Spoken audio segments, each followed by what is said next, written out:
এই ছোট লোকের বাচ্চা, তোর সাহস তো কম নাই। তুই আমাকে এভাবে জড়িয়ে ধরে কিস করলি কেন?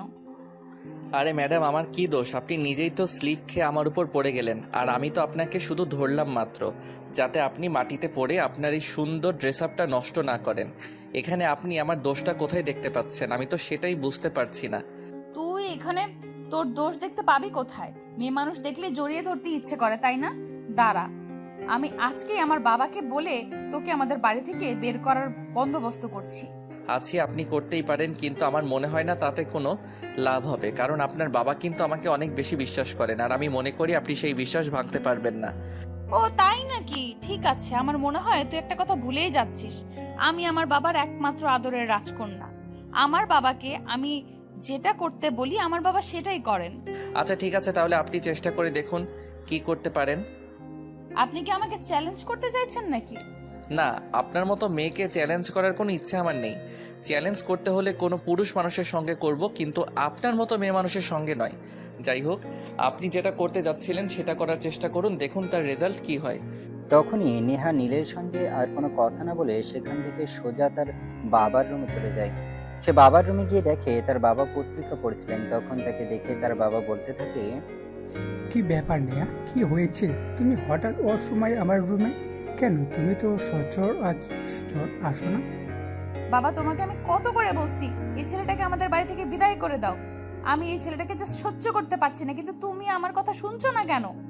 দেখো নেহা, তোমাকে আমি এর আগেও বলেছি আর এখনো বলছি, এই ছেলেটাকে তুমি চাইলে আমি আমাদের বাড়ি থেকে বের করে দিতে পারবো না, কারণ তার কাছে আমি ঋণী। আমার ঋণের বোঝা হালকা করতে হলে তার বিপদে আমাকে তার পাশেই থাকতে হবে। তার মানে তুমি আমাকে এটাই বোঝাতে চাইছো তো, আমার চাইতে এই ছেলেটাই তোমার কাছে সবচেয়ে বেশি ইম্পর্টেন্ট? আচ্ছা ঠিক আছে, তাহলে একটা কথা আমিও তোমাকে স্পষ্ট জানিয়ে দিচ্ছি, এই ছেলেটা যদি আমাদের বাড়িতে থাকে তাহলে কিন্তু আমি এই বাড়িতে থাকবো না, আমি হোস্টেলে চলে যাব। সেটা তুমি চাইলেও করতে পারবে না, কারণ তুমি খুব ভালো করেই জানো এই শহরে আমাকে চেনে না এমন কেউ নেই, আর আমার পরিচয় ছাড়া তুমি কোনো হোস্টেলে উঠতে পারবে না। আর কোনো হোস্টেল ম্যানেজার তোমাকে হোস্টেলে তোলার আগে আমাকে ফোন করবে, তাই এই বিষয়ে কথা বলিও না। কথাটা শুনেই নেহার আগে খটখট করতে থাকে। সে কি বলবে কিছুই ভেবে পাচ্ছে না। তার বাবা তার সঙ্গে কেন এমন আচরণ করছে, কিন্তু সে কোনোভাবেই বুঝতে পারছে না। যদিও সে কখনোই তার বাবার কাছ থেকে এরকম আচরণ অ্যাকসেপ্ট করে না, তাই সে তার বাবাকে বলে, বাবা, তোমার কি একবারও মনে হচ্ছে না যে তুমি ভুল কিছু করছো? তুমি বাইরের একটা মানুষের জন্য নিজের মেয়ের প্রতি অবিচার করছো। তুমি মাথাটা ঠান্ডা করে নিজের রুমে যাও আর বিষয়টা ঠান্ডা মাথায় একটু চিন্তা করো, তাহলে তোমার ভুল ধারণা ভেঙে যাবে। তুমি এটা ভালোভাবেই বুঝতে পারবে যে তোমার বাবা ভুল কিছু করছে না, যা করছে ঠিকই করছে। তখন নেহা খুব ভালোভাবেই বুঝতে পারলো তার বাবাকে এসব বিষয়ে কথা বলে কোনো লাভ হবে না। তাই সে আর কোনো কথা না বলে চুপচাপ সেখান থেকে বের হয়ে নিজের রুমে চলে যায়। আর দরজা বন্ধ করে রুমে বসে বসে চিন্তা করতে থাকে কিভাবে লাঠি না ভেঙে সাপ মারা যায়। অপরদিকে নীল তার রুমে বসে বসে অফিসের একটা গুরুত্বপূর্ণ ফাইল নিয়ে কাজ করছিল।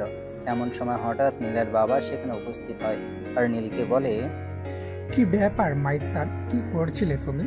না মানে আঙ্কেল, একটা গুরুত্বপূর্ণ ফাইল নিয়ে কাজ করছিলাম, যেটা আমি অফিসে বসে কোনোভাবেই সলভ করতে পারছিলাম না, তাই বাড়িতে বসে ঠান্ডা মাথায় সলভ করার চেষ্টা করছি। যাই হোক, আপনি বসুন। আর কেন এসেছেন? না, আমি তো কোনো কারণ নিয়ে আসিনি, এমনিতেই কথা বলতে এসেছিলাম। একা একা রুমে বোরিং ফিল করছি। অন্যদিকে নেহাও বাড়িতে নেই, সে তার বন্ধুদের সঙ্গে নাইট ক্লাবে যাবে বলছে, সেই জন্য রেডি হয়ে বেরিয়ে গেল। নাইট ক্লাব কথাটা শুনতে নীলের কেমন যেন একটা লাগলো। তাই সে নিজের মনে খটকা না রেখে নেহার বাবাকে বলেই ফেলে। নেহার বাবার কথায় নীল একটু সাহস পায়, তাই সে মনে মনে সাহস নিয়ে নেহার বাবাকে বলে, আঙ্কেল, যদি কিছু মনে না করেন একটা কথা বলতাম। হ্যাঁ বাবা, বলেই ফেলো, এত পারমিশন নেওয়ার কি আছে? আমি তো তোমাকে বলেই দিয়েছি তুমি আমার সন্তানের মতো। যখন তোমার কোনো কিছু একটা বলতে ইচ্ছে হবে, করতে ইচ্ছে হবে বা পেতে ইচ্ছে হবে, তখন তুমি সাথে সাথে সেটা আমার সঙ্গে শেয়ার করবে, আমি সেটা সলভ করার চেষ্টা করব। তখন নীল কথাটা কোনো রকমে ঘুরিয়ে নেয় আর তারপর নেহার বাবাকে বলে, আঙ্কেল, নাইট ক্লাব মানে তো ওই জায়গাটা যেখানে রাতের বেলা ছেলেমেয়েরা যায়, নাচ গান করে, ড্রিঙ্কস করে। হ্যাঁ, কেন তুমি কি এর আগে কখনো নাইট ক্লাবের নাম শোনোনি, নাকি কখনো যাওয়া হয়নি, কোনটা? তখন নেহার বাবা নীলকে একটু আগে নেহার বলে যাওয়া কথাগুলো বলে। সবকিছু শুনে নেহার বাবাকে বলে, আঙ্কেল, আমি যতদূর শুনেছি ওই জায়গাগুলো একদমই ভালো নয়। সেখানে ছেলেমেয়েরা অবৈধভাবে মেলামেশা করে। আমার মনে হয় আমি আপনার খুব কাছের একজন মানুষ বলে আপনাকে এই কথাগুলো বলা উচিত, যাতে আপনি আপনার মেয়েকে এসব কাজ থেকে বিরত রাখেন। হ্যাঁ বাবা, সব কিছুই আমি জানি। আচ্ছা যাই হোক, তুমি যদি কিছু মনে না করো, তোমাকে একটা কথা জিজ্ঞাসা করার ছিল। হ্যাঁ আঙ্কেল, বলুন। I don't mind. তখন নেহার বাবা নীলকে একটু আগে নেহার বলে যাওয়া কথাগুলো বলে। সবকিছু শুনে নেহার বাবাকে বলে, দেখুন আঙ্কেল, আপনি যা শুনেছেন সেটা সত্য, কিন্তু তার পেছনে ঘটনাটা মিথ্যে। আসলেই হয়েছিল কি সেটা আপনি শুনেন। আসলে আজ সকালবেলা নীল তার রুম থেকে বের হয়ে একটু ছাদের দিকে যাচ্ছিল হাঁটাহাঁটি করতে। এমন সময় হঠাৎই নেহা তার সামনে চলে আসে। নেহা ছাদ থেকে সিঁড়ি দিয়ে নামছিল আর নীলকে দেখে সে একটু রেগে গিয়ে তাড়াতাড়ি নামছিল। তখনই সে পা পিছলে পড়ে যাচ্ছিল। তখনই সে যাতে মাটিতে পড়ে গিয়ে বেশি ব্যথা না পায় সেজন্য নীল তাকে ধরতে গিয়ে নীল নিচেও পড়ে যায়, কিন্তু নিচে পড়ে আর নেহা উপরে। সব কথা শুনে নেহার বাবা নীলকে বলে, আসলে আমি বিষয়টা তখনই বুঝতে পেরেছিলাম। আমি খুব ভালো করে জানি তোমার এই বাড়িতে থাকাটা আমার মেয়ে পছন্দ করছে না। আসলে আমার মেয়েটা ছোটবেলা থেকে একা একা বড় হয়েছে, তো তাই তার ভালোবাসাকেও ভাগ বসাক সেটা সে মেনে নিতে পারবে না। হ্যাঁ আঙ্কেল, আমি নিজেও সেটা খুব ভালোভাবে বুঝতে পারি। তাই তো আমিও আপনাকে বলেছিলাম যাতে আমি বাইরে কোনো হোস্টেলে থাকি, কারণ আমাকে কেউ পছন্দ না করুক সেটা আমি চাই না। তখন নেহার বাবা নীলকে বলে, একদমই যেন আর কখনো নীল এসব কথা মুখে না আনে, কারণ নেহা যাই কিছু বলুক না কেন তিনি কখনোই নীলকে বাড়ির বাইরে থাকতে দেবেন না। তারপর নেহার বাবা সেই সব কথা সরিয়ে রেখে নীলকে বলে, আচ্ছা শোনো, তোমাকে একটা কথা বলার ছিল। তুমি এসেছো ব্যাস কয়েকদিন হয়েছে, কিন্তু এখানে আসার পর আমি তোমাকে কোনো কাপড় চোপড় কিনে দেওয়া হয়নি। আমি আগামীকাল নেহাকে বলবো তোমাকে নিয়ে একটু শপিং মলে যেতে, সে যেন তোমাকে তোমার প্রয়োজনীয় কিছু কাপড় চোপড় আর জিনিসপত্র কিনে দেয়। আরে না আঙ্কেল, সেসবের কি প্রয়োজন আছে? আমি যেসব জামা কাপড় বাড়ি থেকে নিয়ে এসেছি দিব্যি সেগুলো দিয়ে আমার 1 বছর কেটে যাবে, আর 1 বছর আমার কাছে 1 যুগ সময়ের সমান। কিন্তু নেহার বাবা সেই সব কথা শুনতে নারাজ। তাই তিনি নীলকে বলেন আগামীকাল নীলকে নেহার সঙ্গে শপিং মলে যেতেই হবে, আর এই বিষয়ে তিনি নিজেই নেহার সঙ্গে কথা বলবেন। তারপর তিনি আরো বেশি কিছুক্ষণ নীলের সঙ্গে গল্প গুজব করে নীলের রুম থেকে নিজের রুমে চলে যান। পরের দিন সকালবেলা সবাই যখন ব্রেকফাস্ট টেবিলে, তখনই নেহার বাবা নেহাকে বলে, মামনি, আজ তোমাকে অফিসে যেতে হবে না, তুমি একটু নীলকে নিয়ে শপিং মলে চলে যাও। বেচারা এসেছে তো অনেক দিন হলো, কিন্তু এই পর্যন্ত সে বাড়ি থেকে সেসব জামা কাপড় নিয়ে এসেছে, সেগুলোই পরেছে। আমার মনে হয় এখনো তাকে কিছু জামা কাপড় কিনে দেওয়া উচিত। বাবা, তোমার কি মাথা খারাপ হয়ে গেছে নাকি? আমি তো সেটাই বুঝতে পারছি না, এরকম একটা গেও ভূতমার্কা ছেলেকে নিয়ে আমি শপিং করতে যাব? গেয়ভূত কথাটা শুনতে নেহার বাবার প্রচন্ড পরিমাণে মেজাজ খারাপ হয়ে যায়। তাই তিনি নেহাকে ধমক দিয়ে বলেন, তোমাকে আমি পড়াশোনা শিখেছি, মানুষ করেছি ঠিকই, কিন্তু মানুষের মতো মানুষ করতে পারিনি। এটা আমার ব্যর্থতা। আসলে আমি তোমাকে এটাই শেখাতে পারিনি যে কার সঙ্গে কিভাবে ব্যবহার করতে হয়। তারপর নেহার বাবা তাকে আরো বেশ কিছু কথা বলেন, যেগুলো শুনে নেহাও রেগে যায়। আর সে রেগে গিয়ে তার বাবাকে বলে, বাবা, তুমি এই ছেলেটার জন্য আমার সঙ্গে এরকম বিহেভিয়ার কেন করছো? আমি সেটাই বুঝতে পারছি না। এই ছেলেটার সঙ্গে আমার কি এমন সম্পর্ক হয়েছে যে একে আমার শপিং মলে নিয়ে যেতে হবে? আর আমি কোনোভাবেই একে শপিং মলে নিয়ে যেতে পারবো না, অ্যান্ড দ্যাটস ফাইনাল। কথাটা শোনা মাত্রই নেহার বাবার রাগে নেহাকে অনেক জোরে একটা ধমক দেয় আর বলে, তুমি কিন্তু ইদানিং বড্ড বেশি বাড়াবাড়ি করছো নেহা। এটা কিন্তু আমি তোমার কাছ থেকে কখনোই আশা করি না। আমি তোমাকে যেটা বলছি তোমাকে সেটাই করতে হবে। তুমি আজকে একে নিয়ে শপিং মলে যাবে। ঠিক আছে, যাবো নে। বলেই নেহা আর কাউকে কোনো কথা বলার সুযোগ না দিয়ে রাগে কটকট করতে করতে ব্রেকফাস্ট না করেই টেবিল থেকে উঠে চলে গেল। সেটা দেখে নীল নেহার বাবাকে বলে, আঙ্কেল, আমি তো আপনাকে বলেছিলাম আমার জামা কাপড় ওইসবের কোনো প্রয়োজন নেই, কিন্তু আপনি কেন ম্যাডামের সঙ্গে এরকম ব্যবহার করতে গেলেন? উনি তো নাস্তা না করেই চলে গেলেন। আরে বাবা, ওসব নিয়ে তুমি চিন্তা করো না, আমি তোমার মেয়েকে খুব ভালো করেই জানি। দেখবে কিছুক্ষণের মধ্যেই অনলাইন থেকে খাবার অর্ডার করছে আর নিজের রুমের মধ্যে বসে চুপি চুপি খেয়ে নিচ্ছে। আমার কথা বিশ্বাস না হলে তুমি শুধু তাকে একটু ফলো করতে থাকো। আঙ্কেল, আমি সত্যি আপনার কথা বিশ্বাস করতে পারছি না।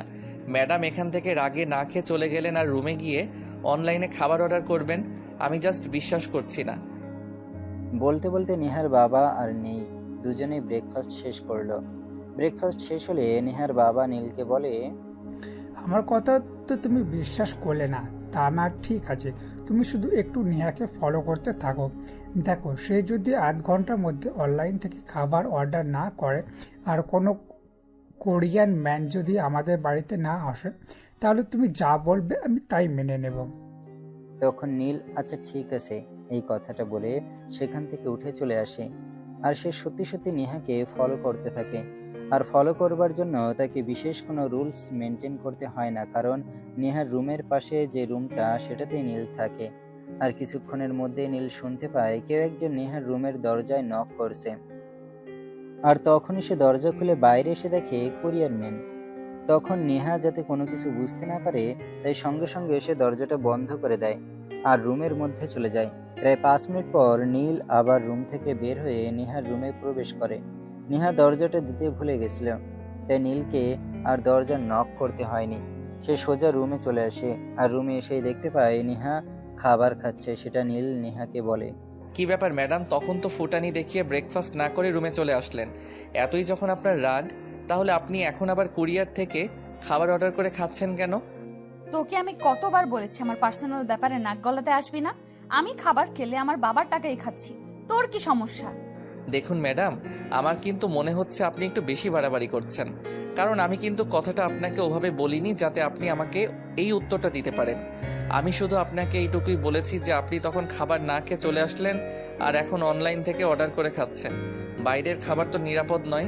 এই নির্লজ্জ বেহায়া, আমি আর কতবার বলবো তুই আমার পার্সোনাল ব্যাপারে কথা বলতে আসবি না? তোকে আমার একদমই পছন্দ নয়, আমি চাই না তুই আমার ব্যক্তিগত ব্যাপারে নাক গলাস। নেহার ব্যবহার অনেক খারাপ সেটা নীল জানতো, কিন্তু তাই বলে নেহার ব্যবহার এতটা খারাপ সেটা নীলের কল্পনার মধ্যেও ছিল না। তাই নীল আর কোনো কথা না বলে নিজের রুমে চলে আসে। অপরদিকে নেহা খাবার খেয়ে রুমে শুয়ে ঘুমিয়ে পড়ে। আর তার বাবা অফিসে চলে গেছিল। দেখতে দেখতে দুপুর হয়ে যায়। তখনই নেহার বাবা নেহাকে ফোন করে। নেহা তখন ঘুম ঘুম চোখে ফোনটা রিসিভ করে। আর ফোনটা রিসিভ করতে সে অপর প্রান্ত থেকে শুনতে পায়, কি ব্যাপার মামুনি, তোমার কি বাসা থেকে বের হয়ে চলে গেছো? বাবা, আমার শরীরটা খারাপ লাগছিল তাই একটু শুয়ে ঘুমিয়ে পড়েছিলাম। তুমি ওই হাদারামটাকে ফোন দিয়ে বলে দাও সে যেন তাড়াতাড়ি রেডি হয়ে যায়। আর আমার হাতে কিন্তু সময় একদমই কম, সন্ধ্যায় আবার আমার বন্ধুদের সাথে একটু বের হব। ঠিক আছে, ওকে ফোন দিয়ে বলে দিচ্ছি। এই কথাটা বলেই নেহার বাবা ফোনটা কেটে দেয় আর সঙ্গে সঙ্গে নীলের ফোনে ফোন দেয়। আর নীল একবার রিং হতেই ফোনটা রিসিভ করে। আসসালামু আলাইকুম আঙ্কেল, কি হয়েছে? কোনো সমস্যা নাকি? আপনি এই অসময়ে ফোন দিয়েছেন কেন? আরে বাবা, তুমি সব সময় এত উদ্বিগ্ন হয়ে থেকো কেন? কোনো সমস্যা হলেই তোমাকে ফোন করা যাবে, নয়তো তোমাকে ফোন করা যাবে না, এটা কোনো হাদিস লেখা আছে? না আঙ্কেল, আমি আপনাকে একদমই ওই কথাটা বলিনি। আমি আপনাকে শুধু এটাই বলতে চেয়েছি কি হয়েছে, আপনি আমাকে ফোন করেছেন কেন? একটু তাড়াতাড়ি করে রেডি হয়ে নাও নেহা, তোমাকে নিয়ে একটু বের হব। তোমার যা যা লাগবে সব কিছু কিনে নিও। নেহার কাছে আমার ক্রেডিট কার্ড আছে, টাকা পয়সা নিয়ে কোনো চিন্তা করো না। আর এসব টাকা আমি তোমার বেতন থেকেও কাটবো না, এগুলো সম্পূর্ণ আমার তরফ থেকে তোমার জন্য গিফট। আঙ্কেল, আপনি আবার কেন ম্যাডামকে কিছু বলতে গেলেন? ম্যাডাম তো তখন প্রচণ্ড পরিমাণে রেগে গিয়েছিল। আমি তো বললাম আমার এইসবের প্রয়োজন নেই। আমার যেসব জামা কাপড় আছে সেগুলো দিয়ে আমি অনায়াসে 1 বছর কাটিয়ে নিতে পারবো। 1 বছর পর আমার অন্য আরেকটা যুগ আসবে। নীল, এত কথা বলা কিন্তু আমার একদমই পছন্দ নয়। তোমাকে যেটা করতে বলছি সেটাই করো। তখন নীল আর কিছু বলে না, চুপচাপ ফোনটা রেখে দিয়ে রেডি হয়ে নীল আর ড্রয়িং রুমে বসে নেহার জন্য অপেক্ষা করতে থাকে। প্রায় আধা ঘন্টা পর নেহার নিজের রুম থেকে বের হয় আর ড্রয়িং রুমে আসে। তখনই নিজের চোখ আটকে যায় নেহার সাথে। নেহা একটা ছোট্ট টপ আর শর্ট প্যান্ট পরেছিল, যেটা দেখে নীল নেহাকে বলে, আরে ম্যাডাম, আপনার উপরের কাপড় কই? এই উপরের কাপড় মানে? আমি কি পোশাক ছাড়া রয়েছি নাকি? ম্যাডাম, আপনি তো ছোট ছোট জামা কাপড় পরে আছেন, এগুলো পরে কেউ বাইরে বের হয় নাকি? রাস্তার বখাটে ছেলেপেলেরা তো আপনার দিকে হা করে তাকিয়ে থাকবে আর চোখ দিয়ে গিলে খাবে। আপনি প্লিজ দয়া করে আপনার ফুল ড্রেস পরে আসুন। তোর কি মাথা খারাপ হয়ে গেছে নাকি? আমি এই গরমের মধ্যে লম্বা লম্বা জামা পরবো? পারবো না আমি এইসব করতে। আমি এতেই বেশ আছি। কিন্তু ম্যাডাম, এইসব তো ভদ্র সমাজের পোশাক নয়। আর আপনার বাবা তো যথেষ্ট ভদ্র এবং রুচিশীল একজন মানুষ। আপনার বাবার পরিচিত কেউ যদি আপনাকে এই অবস্থায় দেখে তাহলে কি ভাববে বলেন তো? শোন, কে কি ভাবলো কে কি না ভাবলো সেই সব কিছু নিয়ে আমি কখনোই কিছু চিন্তা করি না। আর তো চিন্তা কেউ করতে বলিনি। তোকে যেটা করতে বলা হয়েছে তুই সেটাই কর। বলতে বলতে না হ্যাঁ সেখানে আর এক মুহূর্ত না দাঁড়িয়ে গাড়িতে উঠে বসে। আর গাড়িতে আসতেই ড্রাইভার তার দিকে হাঁ করে তাকিয়ে থাকে। সেটা দেখে নেহা ড্রাইভারকে বলে, এই ড্রাইভারের বাচ্চা ড্রাইভার, তুই এইভাবে আমার দিকে হা করে তাকিয়ে আছিস কেন? কি করব ম্যাডাম, সেটা আপনি নিজেই আমাকে বলে দেন না। আপনি যেভাবে হট ড্রেস পরেছেন এরপর তো আপনাকে দেখলে যে কোনো ছেলেই হাঁ করে তাকিয়ে থাকবে। এখানে তো আমি আমার অপরাধ বলতে কিছুই দেখতে পাচ্ছি না। কথাটা বলতে না বলতে নেহা ড্রাইভারের গালে ঠাস ঠাস করে বের করে কয়েকটা চড় বসিয়ে দেয়। আর তখনই নীল সেখানে এসে উপস্থিত হয়। কি ব্যাপার ম্যাডাম, কি হয়েছে? আপনি একে মারলেন কেন? শালা লুচ্চার ঘরের লুচ্চা, কত বড় সাহস আমাকে বলে আমি নাকি হট ড্রেস পরেছি। তা আমি হট ড্রেস পরেছি, ওর বাপের কি সমস্যা? তখন নীল কোনো রকমে নিজেকে শান্ত রেখে নেহাকে বলে, সে তো আগেই বলেছিল নেহাকে ড্রেস চেঞ্জ করে আসতে, কারণ ওই সব আউটফিটে সব জায়গায় মানায় না। নীলের কথা আর ড্রাইভারের কথা শুনে নেহা তখন নিজের রুমে গিয়ে ড্রেস চেঞ্জ করে একটা 3 পিস পরে বাইরে বের হয়। সেটা দেখেই নীল নেহাকে বলে, এই তো এবার ঠিক আছে, এবার আপনাকে একদম পারফেক্টলি মানিয়েছে। বাঙালি মেয়েদেরকে 3 পিস ছাড়া ভালো লাগে নাকি? নেহা ততক্ষণে নিজের গালে প্রায় কয়েকশো কেজি চাল ভিজিয়ে রেখেছে, যার কারণে তার গাল দুটো ফুলে টইটুম্বুর হয়ে একদম পাকা টমেটোর মতো হয়ে রয়েছে। তাই নীল আর নেহার সঙ্গে কোনো কথা বলেনি। দেখতে দেখতে তারা শপিং মলে এসে পৌঁছে যায়। তারা একটা কাপড়ের দোকানে ঢোকে আর সেখানে ঢুকে নেহা নীলের জন্য বেশ কয়েকটা কাপড় চোপড় নিয়ে বিল পেমেন্ট করতে যায়। বিল কত হয়েছে? ম্যাডাম, এখানে আপনার টোটাল 30,000 টাকা বিল হয়েছে। কথাটা শুনে নীল যেন একদম আকাশ থেকে পড়লো, কারণ 30,000 টাকা দিয়ে তার পুরো পরিবার 2 মাস অনায়াসে চলে যেতে পারবে। আর সেখানে কিনা নেহা তার জন্য 30,000 টাকা শুধু জামা কাপড়ই কিনেছে। সেটা শুনে নীল সেলসম্যানকে বলতে থাকে, ওই মিয়া, আপনার কি মাথা খারাপ হয়ে গেছে নাকি? মেয়ে মানুষ পেয়েছেন বলে যা ইচ্ছে তাই দাম রাখবেন? সেটা হবে না। এখানে তো বড়জোর 2,000 টাকার জামা কাপড় হতে পারে, আর আপনি সেখানে 30,000 টাকা বলছেন কি করে? না স্যার, আপনার কোথাও একটা ভুল হয়েছে। আমি সবগুলো দেখে শুনে সঠিকভাবেই আপনাদেরকে প্রাইস বলেছি। আর আপনি হয়তো এটা ভুলে যাচ্ছেন, এটা সুপার শপ। এখানে সব কিছুই ফিক্সড প্রাইসে। এখানে কেউ দামাদামি করে জিনিসপত্র কিনতে আসে না। কিন্তু নীল এসব কথা শুনতে নারাজ, কারণ সে ছোটবেলা থেকে যতবার কাপড় চোপড় কিনতে গিয়েছে ততবার দামাদামি করে পছন্দ হলে কিনেছে, নয়তো কিনেনি। তাই সে এটা একটু মানতে পারছে না। তখন নীল সেলসম্যানকে বলতে থাকে, দেখুন, আমরা গ্রামের মানুষ, কিন্তু তাই বলে কাপড় চোপড় ছাড়া থাকি না, কাপড় চোপড় পরেই থাকি। আর সে যেন কাপড় চোপড় আমাদেরকে কিনতে হয় তাই বলে এত দাম, এটা কখনোই না। এখানে বড়জোর 2,000 টাকার জামা কাপড় হতে পারে, সেখানে আপনি 30,000 টাকার দাম চাইছেন কি করে? স্যার, আমি তো বললাম এটা সুপার শপ। এখানে দামাদামি করে জিনিস বিক্রি করা হয় না। এখানে সবগুলো ফিক্সড প্রাইস।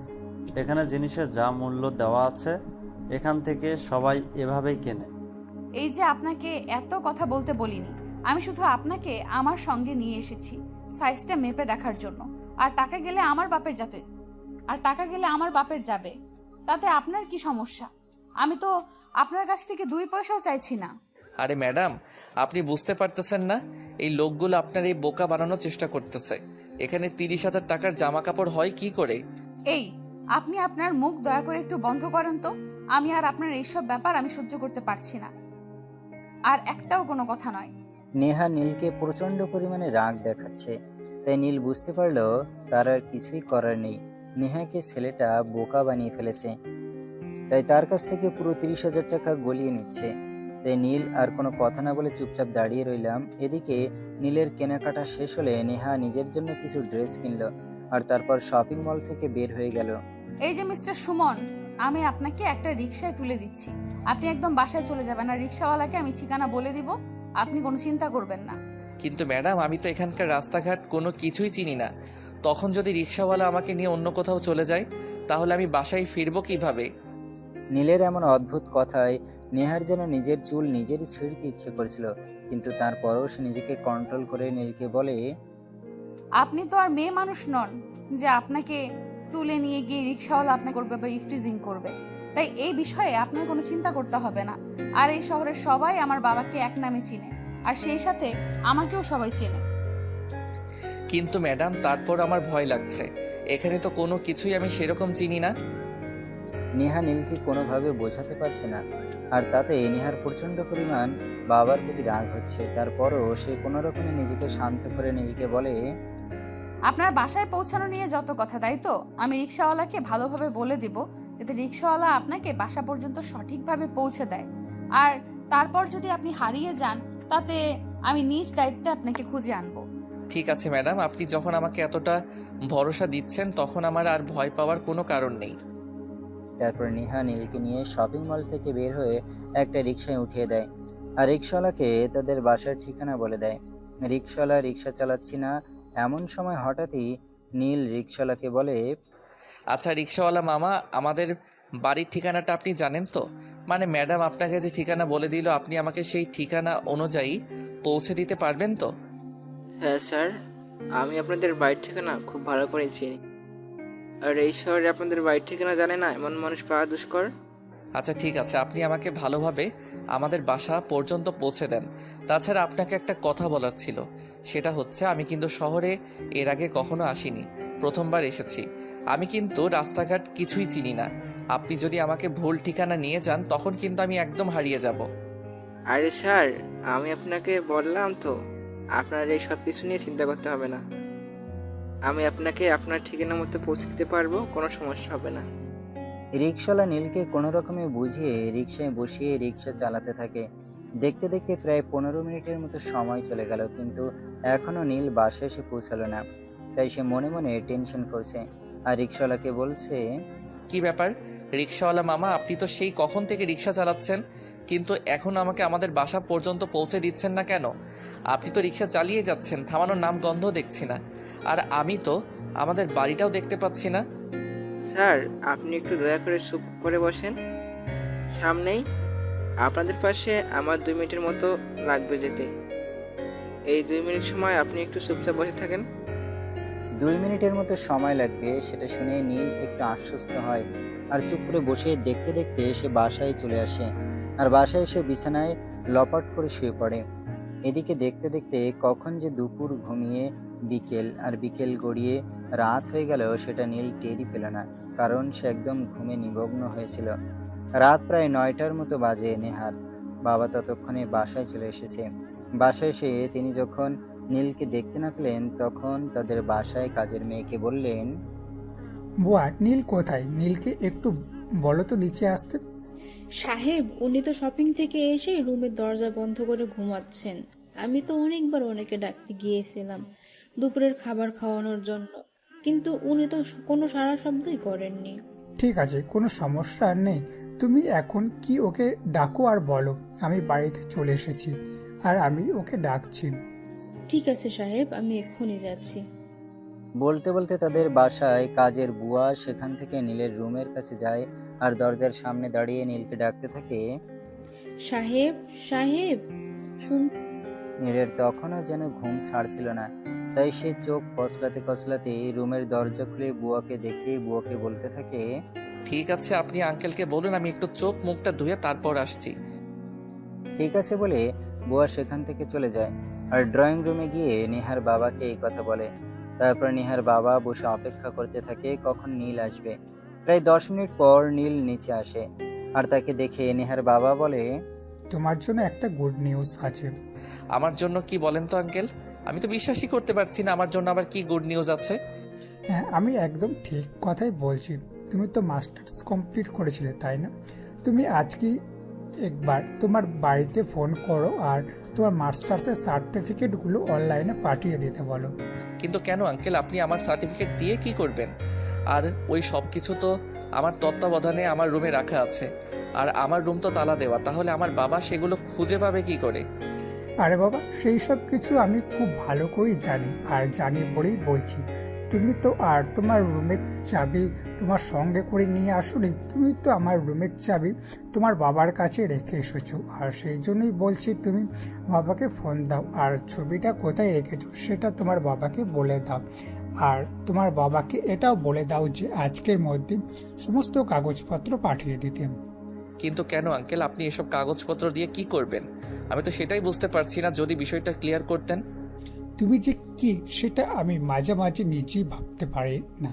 যাই হোক, যেহেতু জানতে চাইছো বলে, আমাদের প্রোডাকশন ডিপার্টমেন্টের প্রোডাকশন ডিরেক্টর যিনি ছিলেন উনি চাকরি ছেড়ে চলে গেছেন। তুমি তো একটা শিক্ষিত যুবক, আর শিক্ষিত যুবক হয়ে কেন তুমি ওয়ার্কারে চাকরি করবে? তাই আমি চাইছি প্রোডাকশন ডিরেক্টর হিসেবে তুমি জয়েন করো, তাই তোমার সার্টিফিকেটগুলো প্রয়োজন। কিন্তু আঙ্কেল, আপনার এত বড় একটা ডিপার্টমেন্ট, আর সেখানে প্রোডাকশন ডিরেক্টর হিসেবে আমি জয়েন করলে আমি কি পারবো সব কিছু সামলাতে? তোমার উপর সম্পূর্ণ ভরসা আছে আমার, আমি জানি তুমি পারবে, শুধু একটু বুঝিয়ে দিলেই হবে। আর সেই সব কিছুর জন্য আমি তো রয়েছি, আমি তোমাকে খুব ভালোভাবে বুঝিয়ে দেব কিভাবে কি করতে হবে, কিভাবে কি চালাতে হবে। এখন কোনো কথা না পারে এক্ষুনি তোমার বাবাকে ফোন করো আর কাগজপত্রগুলো পাঠিয়ে দিতে বলো। নেহার বাবার কথায় নীল তখন আর কোনো উত্তর না দিয়ে সঙ্গে সঙ্গে নিজের রুমে চলে যায় আর তৎক্ষণাৎ তার বাবাকে ফোন দেয়। হ্যাঁ বাবা, কেমন আছিস রে? বাবা, এই তো আলহামদুলিল্লাহ ভালোই আছি।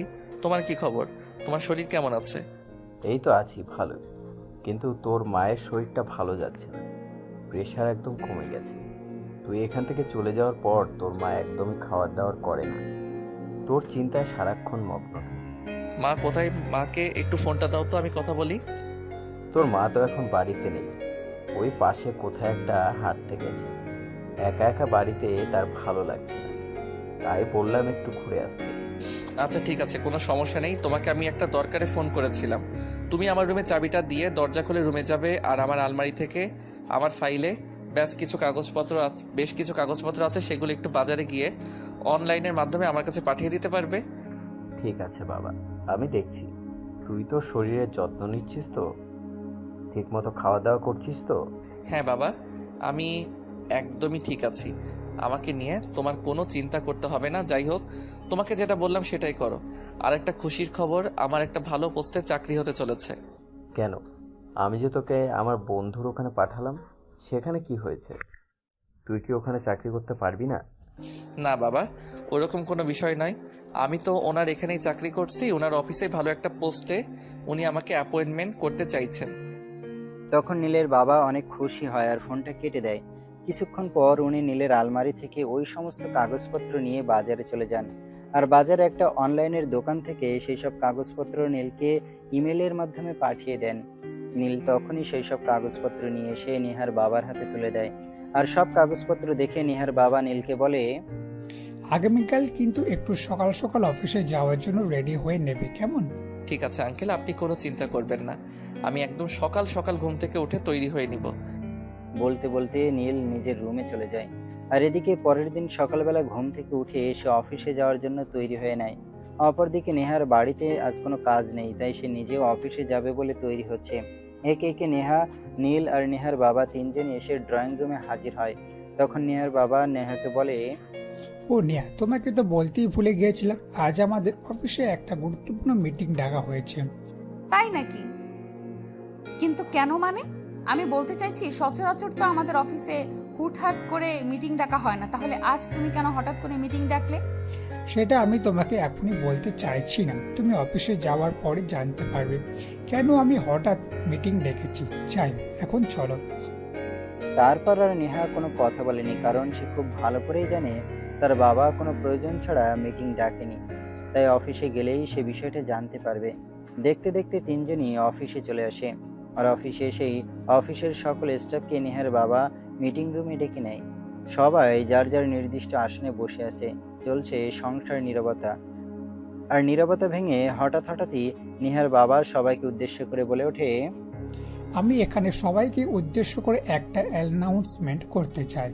দেখুন, আপনারা হয়তো জানেন না যে আমাদের প্রোটেকশন ডিরেক্ট গতকাল একটা জরুরি কারণে হঠাৎ করে চাকরি ছেড়ে চলে গেছেন। তাই আমি মনে করছি এই মুহূর্তে আমাদের প্রোটেকশন ডিপার্টমেন্টে জরুরি একজন কাউকে নিয়োগ দেওয়া প্রয়োজন। বাবার এমন কথা শুনে পাশ থেকে নেহা বলে ওঠে, বাবা, এই কথাটা বলার জন্য সবাইকে মিটিং রুমে ডেকে আনার কি প্রয়োজন আছে? আমি তো তোমার একমাত্র যোগ্য সন্তান, যে কিনা তোমার পরে এই কোম্পানির সমস্ত দায়িত্ব বুঝে নিতে পারি, এবং তার জন্য যথেষ্ট যোগ্যতা আমার রয়েছে। প্রয়োজন তো অবশ্যই আছে, আর প্রয়োজন আছে বলেই তো আমি সবাইকে এখানে ডেকে নিয়ে এসেছি। আর একটা কথা তোমাকে বলতে চাই, সেটা হলো আমি কিন্তু তোমাকে নিয়োগ করতে চাইছি না। মানে এসব কি বলছে বাবা? তুমি কি জানো তুমি এখানে সবার সামনে আমাকে অপমান করছো? আমি তোমার একমাত্র মেয়ে, আমি তোমার একমাত্র উত্তরাধিকারী এই কোম্পানির। আর তুমি কি না আমাকে বলছো তুমি আমাকে প্রোডাকশন ডিপার্টমেন্টের প্রোডাকশন ডিরেক্টর হিসেবে নিয়োগ করতে পারবে না? হ্যাঁ, আমি এটা খুব ভালো করেই জানি যে তুমি আমার একমাত্র উত্তরাধিকারী। আমার পর তোমার যত সয় সম্পদ আছে সবকিছুর একমাত্র মালিক তুমি। কিন্তু তুমি তো আমাদের কোম্পানি ম্যানেজমেন্ট ডিপার্টমেন্টের ম্যানেজার হিসাবে রয়েছো। তুমি ম্যানেজিং ডিপার্টমেন্টের সামলাও। আমি চাই না তুমি প্রোডাকশন ডিপার্টমেন্টে ঢোকো। বাবা, আমি চাই না এই কোম্পানিতে অবস্থান করাকালীন আমার উঁচু পোস্টের বাইরে কেউ অবস্থান করুক। মা, তুমি না চাইলেও আমাকে সেটাই করতে হবে, কারণ আমি ওই পোস্টের জন্য যোগ্য একজন মানুষকে পেয়ে গেছি। সে আমার পরে আমার কোম্পানিটাকে সম্পূর্ণভাবে সামলাতে পারবে। তাছাড়া তুমি তো এখনো পড়াশোনা করছো, আর আমি যাকে অ্যাপয়েন্ট করতে চাই যে সে মাস্টার্স কমপ্লিট করে ফেলেছে। তাই আমি তাকে আমার কোম্পানিতে নিয়োগ দেওয়ার জন্য যোগ্য লোক বলে মনে করছি। কথাটা শুনে নেহা মনে মনে চিন্তা করতে থাকে, কে সেই মানুষ যে এই কোম্পানির জন্য যোগ্য, যাকে তার বাবা তার চাইতে বেশি ভরসা করে, যাকে এই কোম্পানিতে তার বাবা নিয়োগ দিতে চাইছে। তাই সে তার বাবাকে বলে, ও আচ্ছা, ঠিক আছে, আমি বুঝতে পেরেছি। কিন্তু অন্তত তুমি আমাকে এটাই তো বলো তো যে তুমি আমাদের প্রোডাকশন ডিপার্টমেন্টের প্রোডাকশন ডিরেক্টর হিসেবে কাকে নিয়োগ করছো? তখনই তার বাবা নীলের নাম প্রকাশ করে। আর নীলের নাম শোনা মাত্রই নেহা প্রচন্ড পরিমাণে ক্ষেপে যায় আর রাগত স্বরে তার বাবাকে বলে, বাবা, তুমি একটা গাইয়া খ্যাতকে আমাদের ডিপার্টমেন্টের ডিরেক্টর হিসেবে নিয়োগ করতে চাইছো? এটা আমি কখনোই মেনে নিব না। তুমি এই ছেলেটাকে আমাদের প্রোডাকশন ডিপার্টমেন্টের প্রোডাকশন ডিরেক্টর হিসেবে নিয়োগ দিও না। আমি এর জন্য যোগ্য। তুমি আমাকে এই দায়িত্বটা দাও, আমি এটা সামলাতে পারবো। এই গাইয়া খ্যাত মার্কা ছেলেটা এটা কোনোভাবেই সামলাতে পারবে না। তখন নেহার বাবা সবার সামনেই নেহাকে অনেকে জোরে একটা ধমক দিয়ে বলতে থাকে, নেহা, এবার কিন্তু একটু বেশি বাড়াবাড়ি হয়ে যাচ্ছে। আমি কিন্তু তোমার কাছ থেকে এটা আশা করিনি। তুমি এই ছেলেটার সঙ্গে এরকম আচরণ কেন করছো? তাহলে আমি কি করব তুমি নিজেই সেটা বলে দাও। এই ছেলেটা আমার মুখের সামনে থেকে আমার খাবার ছিনিয়ে নিয়ে যাবে, আর আমি কি বসে বসে দেখবো নাকি? বলতে বলতে লেখা হনহন করে অফিস থেকে বের হয়ে চলে যায়। আর ঠিক তখনই রিমি সেখানে উপস্থিত হয় আর নেহার বাবাকে উদ্দেশ্য করে বলতে থাকে, স্যার, আমার কি চাকরিটা আছে নাকি চলে যাবে? আর এসব আপনি কি বলছেন? আপনার চাকরি কেন চলে যাবে? কেন? আমাদের প্রোটেকশন ডিরেক্টর চলে গেছে, কিন্তু প্রোটেকশন ডিপার্টমেন্ট তো চলে যায়নি। আমাদের ডিপার্টমেন্টে নতুন একজনকে নিয়োগ করছি, আর আপনি তারই পার্সোনাল অ্যাসিস্ট্যান্ট হয়ে কাজ করবেন। আর হ্যাঁ, আপনার জন্য একটা নিউজ আছে, আমি এই মাস থেকে আপনার স্যালারি আরও 10,000 টাকা বাড়িয়ে দেব। কিন্তু তার বিনিময়ে আমার নতুন ডিরেক্টরকে সমস্ত কাজ আপনার বুঝিয়ে দিতে হবে। ওকে স্যার, কোনো সমস্যা নেই। আমি টাকা পেলে সব করতে পারি, সেটা আপনি খুব ভালো করেই জানেন। হ্যাঁ, এখন আপনি বেশি কথা না বলে নীলকে নিয়ে যান আর সমস্ত কাজ বুঝিয়ে দিন। আর একটা কথা, আপনার নেহা ম্যাডাম যদি কিছু বলে তাহলে ওনার কথার কোনো উত্তর দেবেন না। আচ্ছা ঠিক আছে। এই কথা বলে রিমি নীলকে বলে, স্যার, আপনি আমার সঙ্গে চলুন, আপনাকে আপনার কেবিনে আর কাজ বুঝিয়ে দিচ্ছি। বলতে বলতে রিমি নীলকে নিয়ে নীলের কেবিনে চলে যায় আর নীলের সমস্ত কাজ নীলকে বুঝিয়ে দেয়। দেখতে দেখতে চলে গেল বেশ কয়েকদিন। ইতিমধ্যে হঠাৎ একদিন দুপুরের পরে নীল নিজের কেবিনে বসে কাজ করছে। এমন সময় রিমি সেখানে এসে উপস্থিত হয়। সেই যে কোনো কিছু না বলে হঠাৎ করে নীলের গলায় জড়িয়ে ধরে, এটা দেখে নীল অনেকটাই ক্ষেপে যায় আর নিজেকে ছাড়িয়ে নিয়ে বলতে থাকে, কি ব্যাপার, কি সমস্যা আপনার?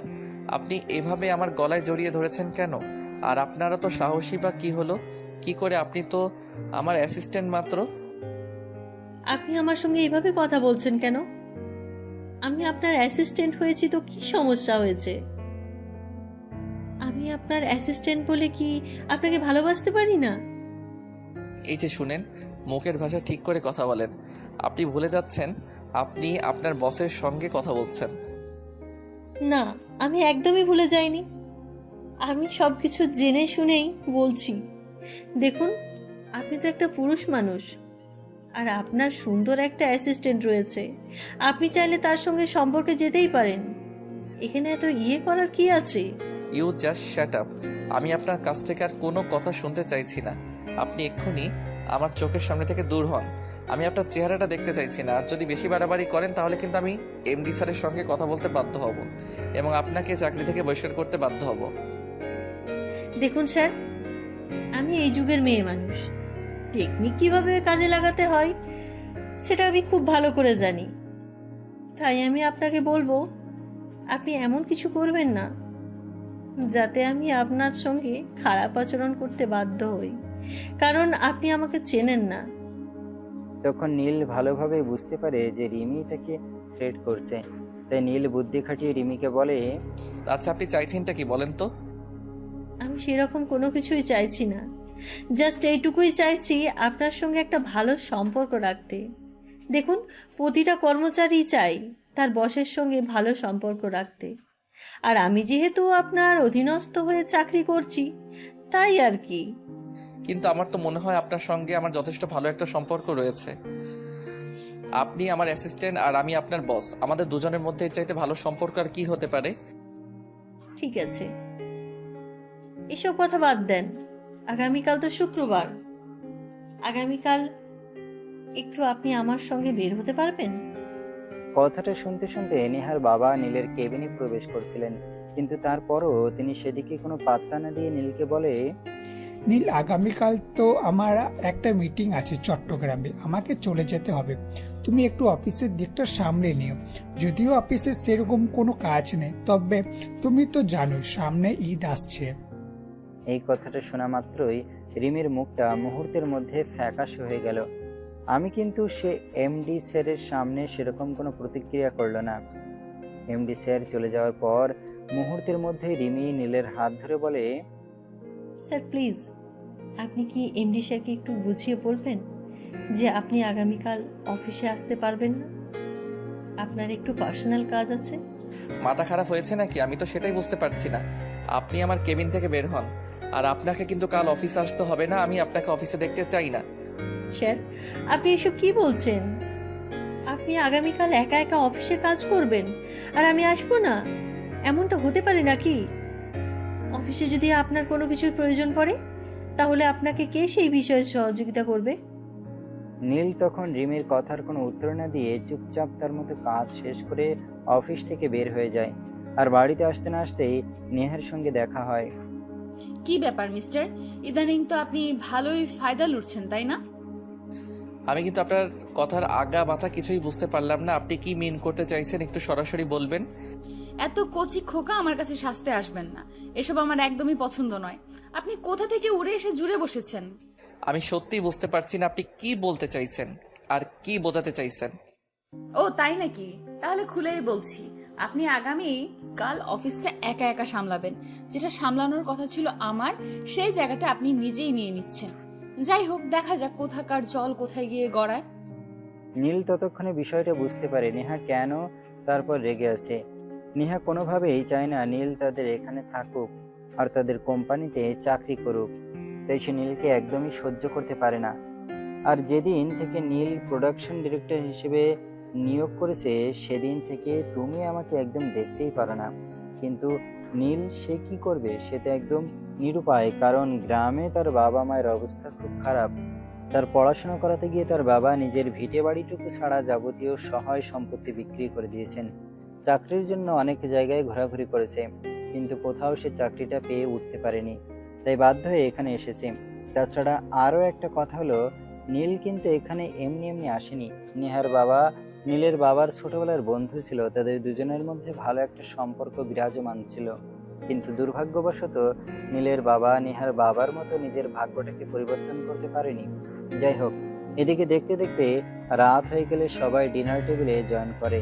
তখন নেহার বাবা নীলকে বলে, দেখো নীল, আমি কিন্তু তোমার উপর সম্পূর্ণ ভরসা করি, আর তোমার উপর ভরসা আছে বলি কিন্তু আমি সবকিছু তোমার উপর ফেলে রেখে একটু বাইরে যাচ্ছি, আমি যেন ফিরে এসে সবকিছু ঠিকঠাক দেখতে পাই। আঙ্কেল, আপনি আমার উপর সম্পূর্ণ ভরসা রাখতে পারেন, আমি কাজটা গুরুত্ব দিয়ে করব। তবে আপনাকে একটা কথা বলার ছিল, আপনি আমাকে এই দায়িত্বটা না দিয়ে নেহা ম্যাডামকে দিতে পারতেন। দেখো, আমি খুব ভালো করেই জানি কাকে কোন দায়িত্বটা দিতে হবে, কাকে কোন দায়িত্বটা দিলে সে দায়িত্বটা পুরোপুরিভাবে পালন করতে পারবে। তাই আমি অবস্থা বুঝি ব্যবস্থা নেই বলতে পারো। তখন নেই আর কোনো কথা বাড়ায় না, কারণ সে বড়দের সঙ্গে মুখে মুখে এত তর্ক করতে পছন্দ করে না। যাই হোক, সবাই একসঙ্গে খাবার ছিল, এমন সময় হঠাৎ তাদের বাসায় কাজের বুয়া নেহার বাবাকে বলে, সে ক্ষেপে থাকলে থাকুক, তাতে আমার কিছু যায় আসে না, কারণ আমি যা কিছুই করছি শুধুমাত্র তার ভবিষ্যতের কথা চিন্তা করেই করছি। আর এখন যদি সে নিজেকে নিজের ভবিষ্যৎ কুড়ালে মারতে চায়, তাহলে তো আমি আর কিছুই করার থাকবে না। তবে আমি একটা কথা বলতে পারি, আমি যতদিন বেঁচে আছি ততদিন তার উপর কোনো আঁচ আমি আসতে দেব না। তারপর আর কেউ কি কোনো কথা বলে না, চুপচাপ যে যার মতো খাওয়া দাওয়া করে নিজের রুমে চলে গেল। রাতের বেলা যখন ঘুমানোর প্রস্তুতি নিচ্ছিল, তখনই হঠাৎ নেহা তার রুমে প্রবেশ করেছে। নীলের সামনে দাঁড়িয়ে বলতে থাকে, কত টাকা চাই? কত টাকা হলে আমাদের বাড়ি অফিস সবকিছু ছেড়ে চলে যাবেন?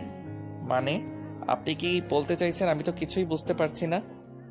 এত ন্যাকা সাজার কোনো প্রয়োজন নেই। আমি শুধু বলতে চাইছি আপনি কত টাকা পেলে আমাদের অফিস বাড়ি এসব কিছু ছেড়ে চলে যাবেন।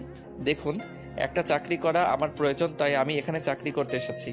কিন্তু তাই বলে আপনি আমার সঙ্গে এভাবে ব্যবহার করতে পারেন না। আপনার যদি আমাকে ভালো না লাগে তাহলে বলেন, আমি এমনিতেই আপনাদের অফিসের চাকরি ছেড়ে চলে যাব। তার জন্য প্রতিদিন আপনি আমাকে এভাবে অপমান করতে পারেন না। আর আমি কেনই বা আপনার এই অপমান সহ্য করব? যেখানে সব কিছুই বুঝতে পারছেন, তাহলে এখন এখানে পড়ে রয়েছেন কেন? কেন চলে যাচ্ছেন না? ঠিক আছে, কোনো সমস্যা নেই, আমি চলে যাব। তবে একটা কথা, আপনার বাবা বাড়িতে আসার পর, কারণ আপনার বাবা আমাকে পুরো অফিসের দায়িত্ব দিয়ে গেছেন। আপনার বাবা যতক্ষণ পর্যন্ত না আসছেন, আমি ওনাকে ওনার দায়িত্বটা যতক্ষণ পর্যন্ত বুঝিয়ে দিতে না পারছি, ততক্ষণ পর্যন্ত আমি কোথাও যাচ্ছি না। বাবাকে আসতে হবে কেন? আমি বলছি তো আপনাকে চলে যাওয়ার জন্য। আপনি যাচ্ছেন না কেন? আমি আছি তো, আমি সব সামলে নিতে পারবো। সে আপনি আমাকে যাই বলেন, আমি আপনার বাবা না আসা পর্যন্ত অপেক্ষা করব। আপনার বাবা না আসা পর্যন্ত আমি কোথাও যাব না। সে আপনি আমাকে যত অপমান করতে পারেন। জানেন, আমি জীবনে অনেক বেহায়া দেখেছি, কিন্তু আপনার মতো বেহায়া আমি একটাও দেখিনি, যে হাজারটা অপমান পাওয়ার পরেও কোথাও পড়ে থাকে। আপনাকে আমি কত অপমান করছি, তারপরেও আমি আপনাকে এখান থেকে সরাতে পারছি না। বললাম তো এত কথা বলার প্রয়োজন নেই। আপনার বাবা আসুক, আমি নিজে এখান থেকে চলে যাব। আমাকে এত অপমান করার কোনো প্রয়োজন নেই। আমাদের টাকা পয়সা না রাখতে পারে, কিন্তু মান সম্মান আছে। আমরা মান সম্মানকে অনেক শ্রদ্ধা করি। আমি তো সেই কবে থেকেই বলছি, তাহলে নির্লজ্জ বেহায়ের মতো এখানে পড়ে আছেন কেন? এতই যখন মান সম্মানের চিনতে, তাহলে তো এখান থেকে চলে গেলেই হয়। বলতে বলতে নেহা সেখান থেকে চলে যায়। আর নীল নিজের রুমে শুয়ে শুয়ে ভাবতে থাকে, কেন তার জীবনটা এমন হতে হলো। তার জীবনটা তো একটু অন্যরকম হতে পারতো, যেখানে সে নিজের মতো করে চলতে পারতো, যেখানে কখনো তাকে কোনো কথা শুনতে হতো না।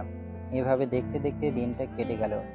পরের দিন রাতের বেলা নেহার বাবা বাড়িতে আসে, আর তিনি বাড়িতে এসে সবাইকে ডিনার টেবিলে ডাকেন। একে একে সবাই উপস্থিত হয় ডিনার টেবিলে। আর তখনই নীল তার বক্তব্য পেশ করে। আঙ্কেল প্লিজ, আপনি কিছু মনে করবেন না, কিন্তু আমাকে এই কথাটা বলতেই হচ্ছে। আমি আর আপনাদের এখানে থাকছি না। আমি চাকরি ছেড়ে অন্যত্র চলে যাব। অন্য কোথাও চাকরি করলে হয়তো আমি মাসে বেতন কম পাবো, কিন্তু তাতে আমার কোনো সমস্যা নেই। তাছাড়া সবচেয়ে বড় কথা হলো, আমি চাই না আমার কারণে আপনাদের বাবা মেয়ের মাঝে সম্পর্কের একটা দেয়াল তৈরি হোক। নীলের মুখ থেকে এ কথা শুনে নেহার বাবা খুব ভালোভাবে বুঝতে পারে নীল এইসব কিছু মনে কষ্ট নিয়েই করছে, কারণ হয়তো নেহা তাকে কিছু বলেছে, তাই সেই রকম কথা বলছে। আর এই কারণে নেহার বাবা নেহাকে বলে, নেহা, আমি কিন্তু মিন করতে পারছি এর পেছনে তোমার হাত আছে। আমি খুব ভালোভাবেই বুঝতে পারছি আমি বাড়িতে না থাকার সুযোগটাই তুমি কাজে লাগিয়েছো। তুমি নীলকে উল্টো পাল্টা কিছু বলেছো। না আঙ্কেল, সেরকম কোনো কিছুই হয়নি। আপনি নেহা ম্যাডামকে অযথাই ভুল বুঝবেন না। আমি আমার নিজের ইচ্ছায় আপনাদের চাকরি ছেড়ে চলে যেতে চাইছি। নীল মুখে যাই কিছু বলুক, তার মনে যে এক আকাশ পরিমাণ কষ্ট লুকিয়ে রয়েছে সেটা তার চেহারা দেখেই বোঝা যাচ্ছে। তাই নেহার বাবা নীলকে বলে, এটা হবে না। আমি তোমাকে কোনোভাবেই এখান থেকে চলে যেতে দেব না। আমি তোমার বাবাকে কথা দিয়েছি, যতদিন আমি বেঁচে আছি ততদিন তুমি আমার কোম্পানিতে চাকরি করবে আর আমার বাড়িতেই থাকবে। আমি আমার কথার বড় খেলাপ কখনোই করি না, আর এখন তো করবই না। কিন্তু আঙ্কেল, আমি তো নিজে এখানে থাকতে চাই না। এখানে কথা দেওয়া নেওয়ার সম্পর্ক আসছে কোথা থেকে? আমি নিজের থেকে এখানে থেকে চলে যেতে চাই। কিন্তু নেহার বাবা তো ওনার মতামত স্পষ্ট জানিয়ে দিয়েছেন, তাই তিনি এখন আর কারো কোনো কথাই শুনবেন না। তাই বলেন, যাই যাই কিছু বলো না কেন, কাজ হবে না। আমি যেটা সিদ্ধান্ত নিয়েছি সেটাই হবে। তোমাকে এখানেই থাকতে হবে আর আমার কোম্পানিতেই চাকরি করতে হবে। আর যদি তারপর তুমি আমার কথা শুনতে না পারো, আমার কথা আমার না করে এখান থেকে চাকরি ছেড়ে চলে যাও, তাহলে আমার ম্যানেজিং ডিপার্টমেন্টে তোমার বিরুদ্ধে লিগ্যাল অ্যাকশন নেবে। তুমি যে আমাদের এই বিপদে ফেলে চলে যাচ্ছ সেটার জন্য তোমার বিরুদ্ধে থানায় জিডি করা হবে। আঙ্কেল, আমি বুঝতে পারছি না আপনি এইসব কথা কেন বলছেন। একজন ওয়ার্কার বা একজন স্টাফ চাইলে যে কোনো কোম্পানি থেকে চাকরি ছেড়ে দিয়ে অন্য কোনো কোম্পানিতে চাকরি নিতেই পারে, কিন্তু এখানে এইসব আইনি ব্যাপার স্যাপার আসছে কোথা থেকে? তুমি বর্তমানে আমার কোম্পানির প্রোডাকশন ডিরেক্টর হিসেবে আছো, আর এখন তুমি হুট করে চাকরি ছেড়ে চলে যাবে, তাতে আমার কোম্পানির যে লস হবে সেটাকে পুষিয়ে দেবে বলো? তখন নীল আর কোনো কথা বলেনি। চুপচাপ সে ডিনার শেষ করে রুমে চলে আসে। আর এর পরের দিন যখন সে বাসা থেকে বের হয় তখনই একটা ছেলে তার সামনে এসে দাঁড়ায়। এই, তুই কি শরীরের সঙ্গে প্রাণটাও নিয়ে দেশে ফিরে যাবি নাকি প্রাণটা এখানে রেখে শুধু শরীর নিয়ে ফিরে যাবি? মানে কি? আমি তো কিছুই বুঝতে পারছি না। আর এসব কথা আপনি আমাকে কেন বলছেন? বলতে বলতে ছেলেটার সঙ্গে নীলের বেশ কথা কাটাকাটি হচ্ছিল। এমন সময় হঠাৎ করেই নেহার বাবা সেখানে উপস্থিত হয়। আর ছেলেটাকে নীলের সঙ্গে এভাবে কথা কাটাকাটি করতে দেখে ছেলেটাকে জিজ্ঞাসা করে, এই ছেলে কে তুমি? তোমার পরিচয় কি? আমার এলাকায় ঢুকে এভাবে মাস্তানি করার সাহস তোমাকে কে দিয়েছে? জানো এই ছেলেটা কে? আমি কোনো কিছু জানি না আর জানতেও চাই না। ইনফ্যাক্ট আমি কোনো কিছু জানার প্রয়োজন মনে করি না। আমার উপর মহল থেকে অর্ডার এসেছে, শুধু এই ছেলেটাকে এই শহর থেকে সরিয়ে দিতে হবে। ব্যাস এইটুকু, আমি আর কোনো কিছুই জানতে চাই না। ও তাই নাকি? আচ্ছা ঠিক আছে, তুই জাস্ট 2 মিনিট ওয়েট কর, আমি তোর উপর মহলে কথা বলছি। কথাটা বলা শেষ করার আগেই নেহার বাবা পুলিশে ফোন করে। আর কিছুক্ষণের মধ্যে পুলিশ ইন্সপেক্টর সেখানে এসে পৌঁছায়। পুলিশ সেখানে এসে নেহার বাবাকে দেখতে পেয়ে বলে, আরে আপনি এখানে কেন? কি হয়েছে? ওই যে আমার সামনে দাঁড়িয়ে থাকা মানুষটাকে দেখতে পাচ্ছেন, ওনাকে নাকি ওনার উপর মহল থেকে পাঠানো হয়েছে। আমার বন্ধুর ছেলে আমার বাড়িতে থাকে, তাকে এই শহর থেকে বিদায় করে দেওয়ার জন্য। ও তাই নাকি? তাহলে তো বিষয়টা খতিয়ে দেখতে হয়। তার উপর যদি আবার আপনার মতো একজন মানুষ বাড়ির মেহমানের উপর হয় তাহলে তো ভালোভাবেই দেখতে হয়। হ্যাঁ, আমিও তো এটাই ভেবে পাচ্ছি না আমার বন্ধুর ছেলের উপর হামলা করতে কে তাকে পাঠিয়েছে। আপনি একদম চিন্তা করবেন না, আমি তাকে নিয়ে যাচ্ছি এবং বিষয়টা দেখছি। বলতে বলতে ইন্সপেক্টর নিহান নামের ওই ছেলেটাকে থানায় নিয়ে চলে যায়। আর 1 ঘন্টা পরে নিহার বাবাকে ফোন করে, কি ব্যাপার ইন্সপেক্টর, কোনো খবর পেলেন? আমি কোনো কাজে হাত দিয়েছি আর সেটা সমাধান হয়নি এমনটা তো কখনোই হয়নি। তবে কি হয়েছে জানেন? আমার এই কাজটার ফলাফল এরকম হবে সেটা আমি কল্পনা তো ভাবিনি। যাই হোক, বিষয়টা তো আপনাকে বলতেই হবে। ইন্সপেক্টর, কিন্তু কি হয়েছে সেটা এত ঘুরিয়ে পেয়েছি না বলে সরাসরি বলুন, না যাতে আমার বুঝতে অসুবিধা হয়। আপনার মেয়ে স্বয়ং এই ছেলেটাকে অ্যাপয়েন্টমেন্ট করেছে। আপনার মেয়ে এই ছেলেটাকে পুরো 2 লাখ টাকা দিয়েছে। কি বলছেন আপনি? আমি তো বিশ্বাস করতে পারছি না। আমার মেয়ে এই ছেলেটাকে 2 লাখ টাকা দিয়ে পয়েন্ট করেছে শুধুমাত্র নীল আমাদের এলাকা থেকে চলে যাওয়ার জন্য। ঠিক আছে, আপনি ডাকুন, আমি দেখছি কি করা যায়। নেহার বাবা কোনোভাবেই এটা মেনে নিতে পারছে না যে ওনার মেয়ে এরকম একটা কাজ করেছে। তাই তিনি কাল বিলম্ব না করে সরাসরি নেহার সঙ্গে দেখা করতে নেহার রুমে চলে যান। নেহার রুমে গিয়ে তিনি দেখেন নেহা আপন মনে গুনগুন করে গান গাইছে। ওটা কি তোর বাবার উপস্থিতি? তার রুমে সেই গান বন্ধ করে তার বাবার দিকে ফিরে তাকায় আর বাবাকে বলে, কি ব্যাপার বাবা, হঠাৎ করে তুমি আমার রুমে কেন? তুমি নীলকে আমাদের বাড়ি এবং এলাকা থেকে সরিয়ে দেওয়ার জন্য কাকে 2 লক্ষ টাকা দিয়ে অ্যাপয়েন্টমেন্ট করেছিলেন। বাবা এসব তুমি কি বলছো? আমি কাকে 2 লাখ টাকা দিয়ে অ্যাপয়েন্ট করতে যাব? আর এত টাকা আমি পাবোই বা কোথায়? আর কেনই বা করতে যাব? যদিও টাকার প্রশ্নটা আমি করিনি, আমি শুধু তোমাকে এটাই বলছি যে তুমি কেন 2 লক্ষ টাকা খরচ করে একজনকে অ্যাপয়েন্ট করতে গেলে শুধুমাত্র নীলকে এখান থেকে সরিয়ে দেওয়ার জন্য। বাবা আমি বলছি তো আমি এমন কোনো কাজ করিনি, তারপরেও তুমি কেন অযথাই আমাকে ফোর্স করছো? আমি না জেনে কিছুই বলছি না। সকালবেলায় যে ছেলেটা নীলকে থ্রেট করতে এসেছিল আর তখনই আমি সেই ছেলেটাকে আটকে পুলিশে দিয়ে দিই আর পুলিশই কেসটা ইনভেস্ট করে এটা জানতে পেরেছে এবং সমস্ত তথ্য প্রমাণ ও পুলিশের কাছে রয়েছে। তাই আমি তোমাকে শেষবারের মতো বলছি, তুমি কেন এই ছেলেটাকে সরিয়ে দেওয়ার জন্য কাউকে অ্যাপয়েন্ট করেছিলেন। নেহা তখন খুব ভালোভাবে বুঝতে পারলো এখন আর কথা লুকিয়ে রেখে লাভ হবে না। বাবা যেহেতু সবকিছু জেনে গেছে এখন তো সবকিছু বলতেই হবে। তাই সে তার বাবাকে বলতে লাগে, যেখানে তুমি খুব ভালো করে জানো এই ছেলেটাকে আমি একদমই সহ্য করতে পারি না, সেখানে তুমি কেন আমাকে এই প্রশ্নটা করছো? মানে তুমি কি পাগল নাকি? আমি তো সেটাই বুঝতে পারছি না। তুমি শুধুমাত্র নিজের একটু সুবিধা করবার জন্য আরেকজন মানুষকে এভাবে বিপদের সম্মুখীন করতে পারো? এটা আমার কল্পনার বাইরে ছিল। এখনো সময় আছে, তুমি নিজেকে শুধরে নাও। নীল এখনই থাকবে আর এই বাড়িতেই থাকবে, এটা আমার সিদ্ধান্ত। এখন তুমি কি করবে না করবে সেটা একান্তই তোমার ব্যক্তিগত সিদ্ধান্ত। হ্যাঁ, তুমি যখন তোমার সিদ্ধান্ত বদলাবে না তখন তো আমার সিদ্ধান্ত আমাকেই নিতে হবে। তাই আমি সিদ্ধান্ত নিয়েছি আমি আর এই বাড়িতে থাকবো না। যে বাড়িতে এই ছেলেটা থাকবে আমি এই বাড়িতে অ্যাডজাস্টমেন্ট করে চলতে পারবো না। তারপর নেহা তারপর বাবার সঙ্গে আরো রাগারাগি করে সেখান থেকে নিজের রুমে চলে যায়। আর তৎক্ষণাৎ সে ব্যাগপত্র এবং নিজের প্রয়োজনীয় সকল জিনিসপত্র গুছিয়ে বাসা থেকে বের হয়ে যায়। সেটা দেখে নীল নেহার বাবার সঙ্গে কথা বলতে আসে। আঙ্কেল, এটা আপনি কি করলেন? আমার জন্য আপনার নিজের মেয়ে বাসা ছেড়ে চলে যাচ্ছে, এটা দেখে সমাজের মানুষ কি বলবে?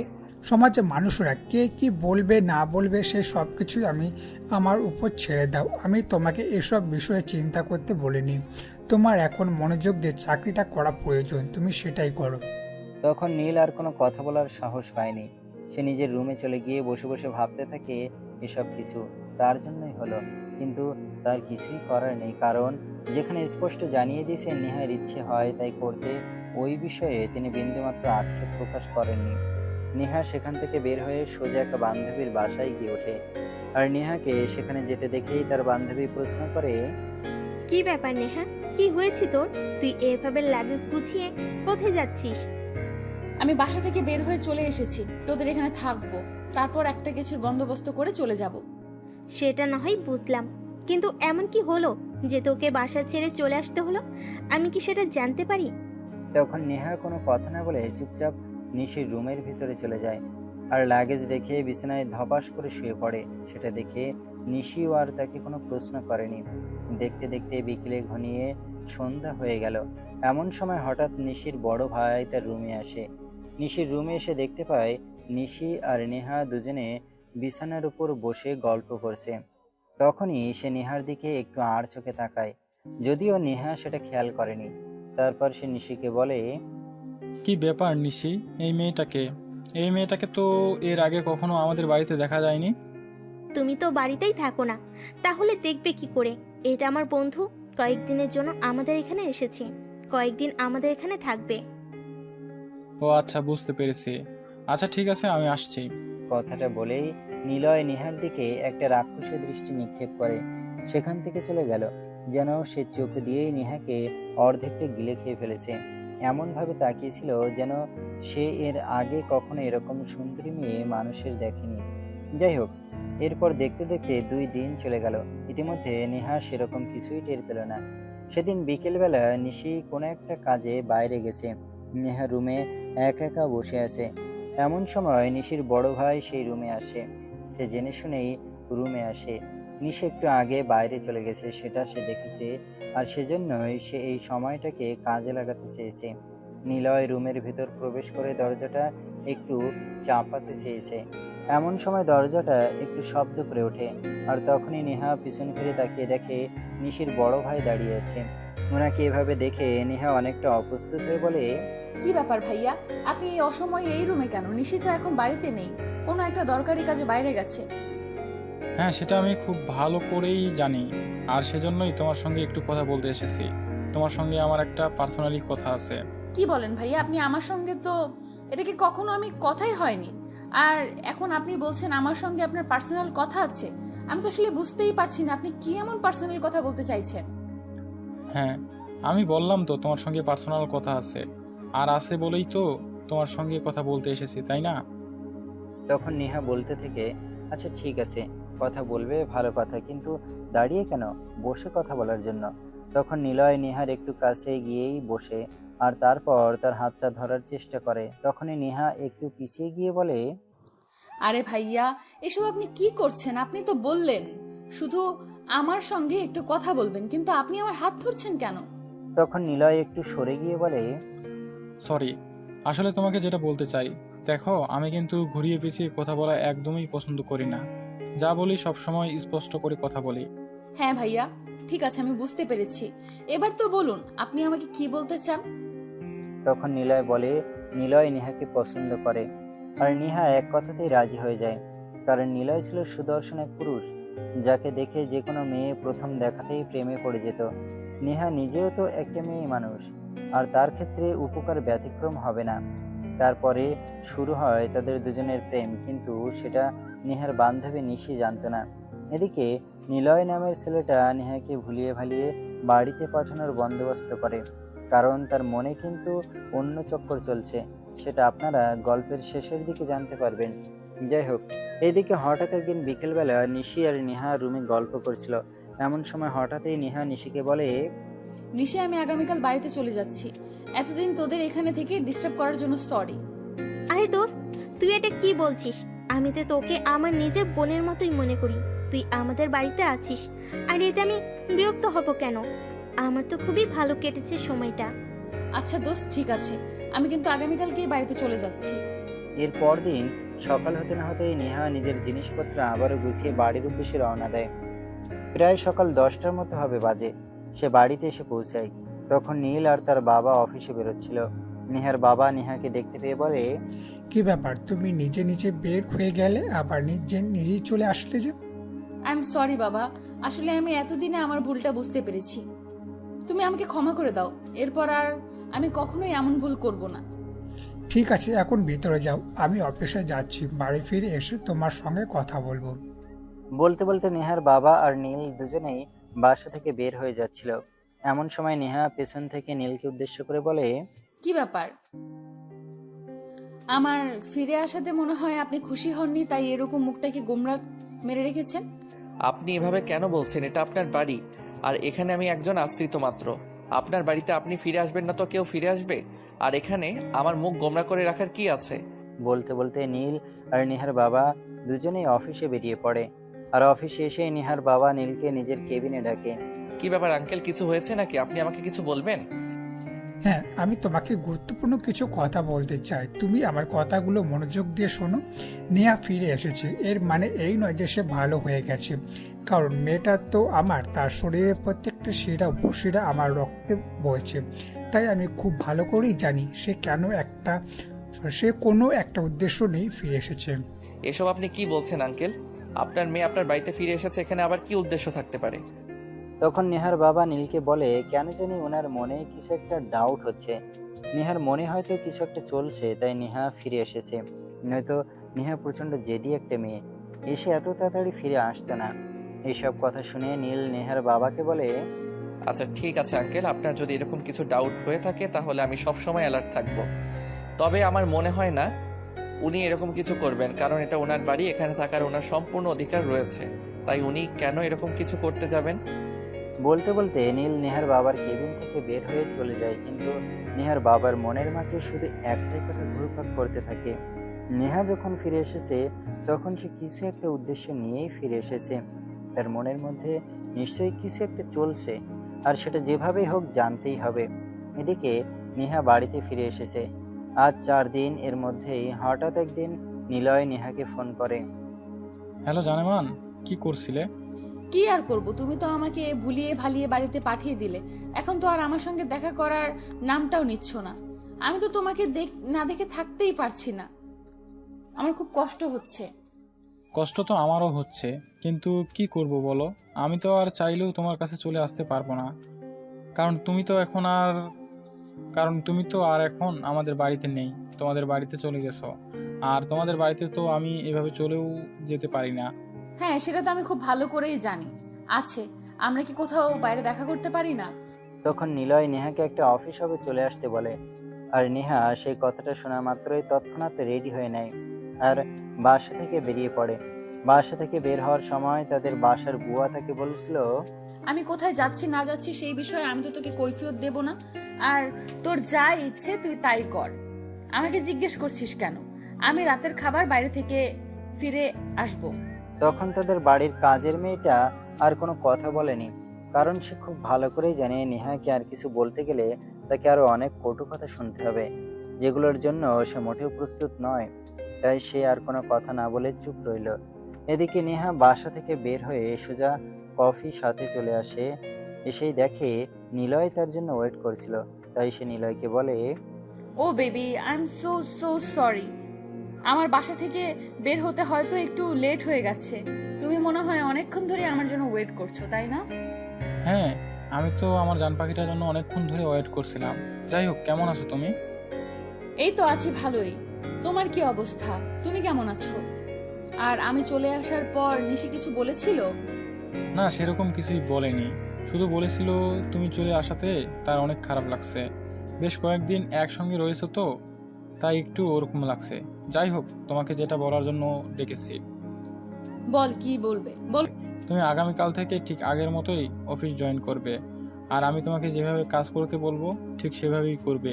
কিন্তু কেন? আমি তো বাবাকে বলে দিয়েছি আমি আর অফিসে যাব না।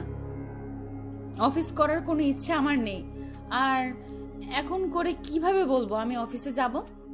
তখন নিলয় নেহাকে ফুসরিয়ে ফাসরিয়ে অনেক কথা বলে বুঝিয়ে দেয় যেভাবেই হোক নেহাকে অফিসে ঢুকতেই হবে। সে নেহাকে আরো বলে, আমি যে তোমাকে বললাম যে তোমাকে এছাড়া আমার থাকতে অনেক কষ্ট হচ্ছে, তাই তুমি আগে অফিসে ঢুকো, তোমার বাবার কাছাকাছি থাকো, তোমার বাবার মনের অবস্থাটা বোঝার চেষ্টা করো, তারপর একদিন সুযোগ বুঝে তোমাকে দেখা করিয়ে দাও।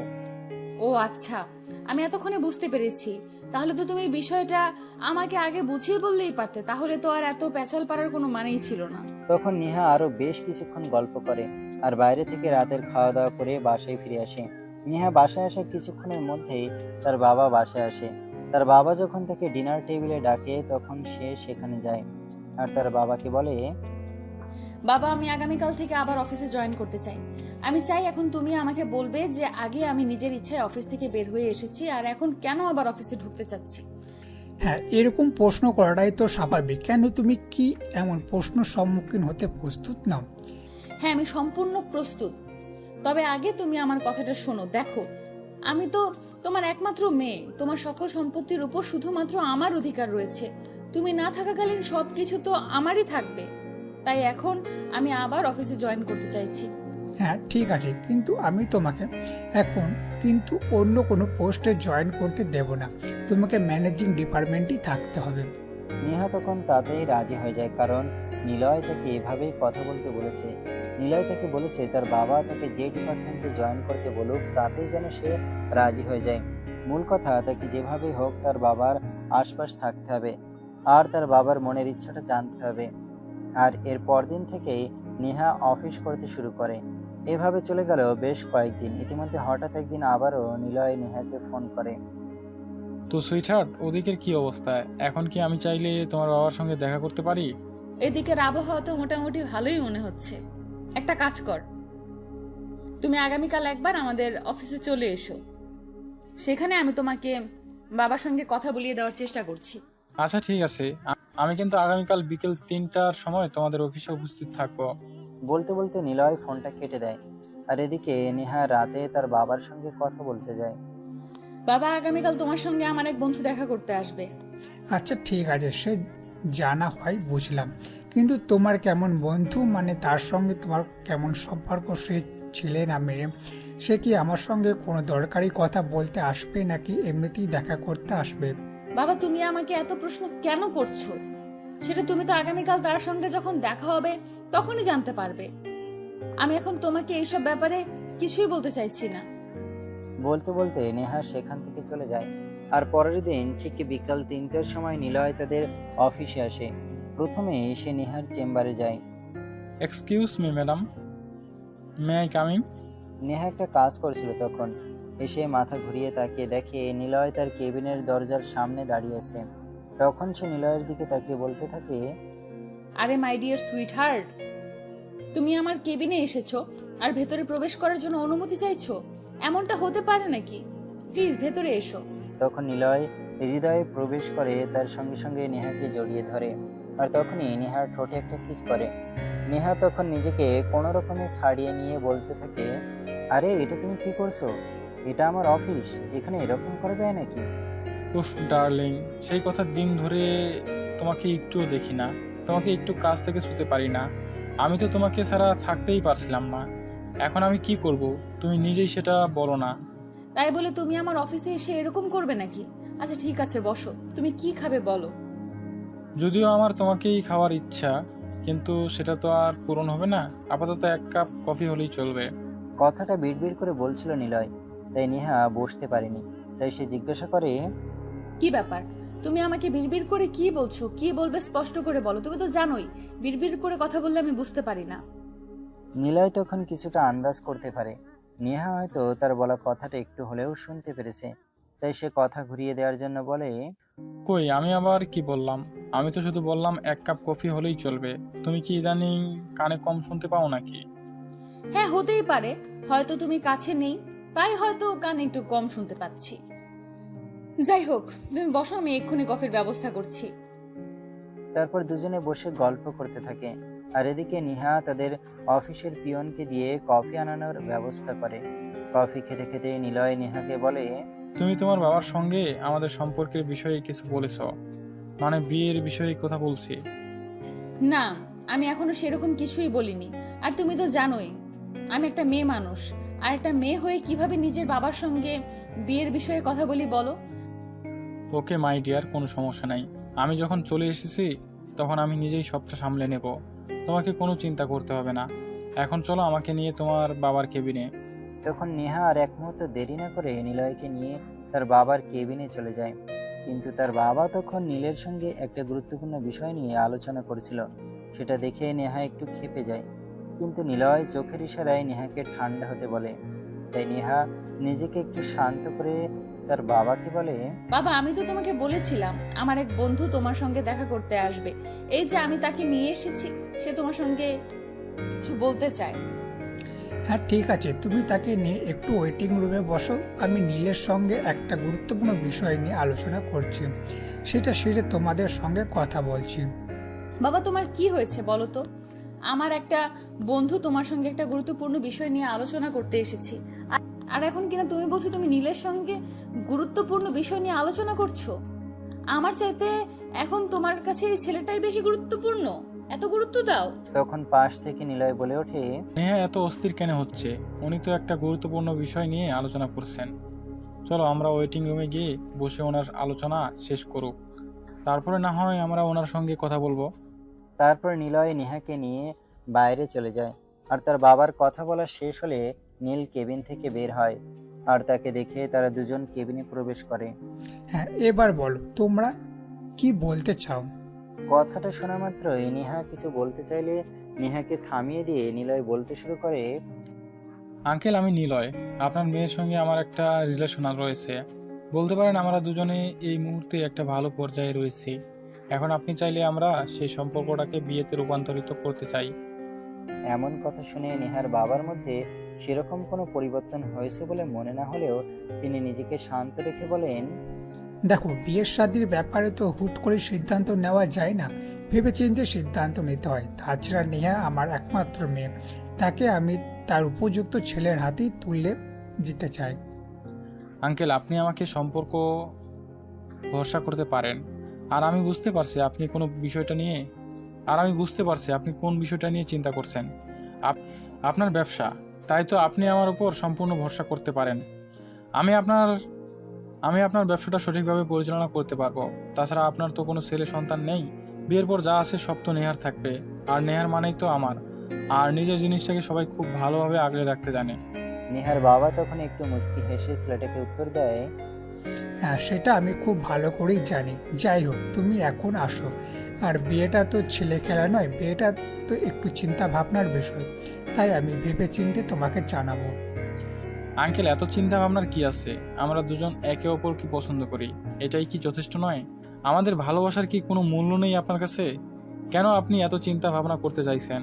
তোমাদের ভালোবাসার কোনো মূল্য নেই, সেটা আমি কখন বললাম? শুধু বললাম বিয়েটা ছেলে খেলা নয়, বিয়েটা সারা জীবনের একটা বন্ধন। আমি আমার মেয়েকে কার হাতে তুলে দেব সেটা আমাকে অবশ্যই ভেবে দেখতে হবে। আর নেহা, আজ ডিনার টেবিলে তুমি আমার সঙ্গে দেখা করবে, তোমার সঙ্গে আমার কথা আছে। তারপর নেহা আর নিলয় দুজনে কোনো কথা না বলে চুপচাপ তার বাবার থেকে বের হয়ে চলে যায়।